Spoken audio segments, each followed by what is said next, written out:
اور سن رکھو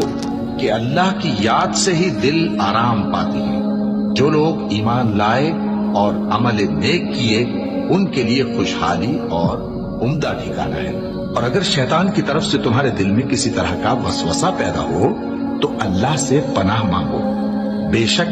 وہ سننے والا ہے، سب کچھ جاننے والا ہے۔ جو لوگ پرہیزگار ہیں جب ان کو شیطان کی طرف سے کوئی وسوسہ پیدا ہوتا ہے تو چونک پڑتے ہیں اور دل کی آنکھیں کھول کر دیکھنے لگتے ہیں، اور جب قرآن پڑھا جائے تو توجہ سے سنا کرو اور خاموش رہا کرو تاکہ تم پر رحم کیا جائے، اور اپنے پروردگار کو دل ہی دل میں عاجزی اور خوف سے اور پست آواز سے صبح و شام یاد کرتے رہو، اور دیکھنا غافل نہ ہونا۔ پھر جب تم یہ نماز تمام کر چکو تو کھڑے اور بیٹھے اور لیٹے ہر حالت میں اللہ کو یاد کرو۔ پھر جب تم مطمئن ہو جاؤ تو پورے آداب کے ساتھ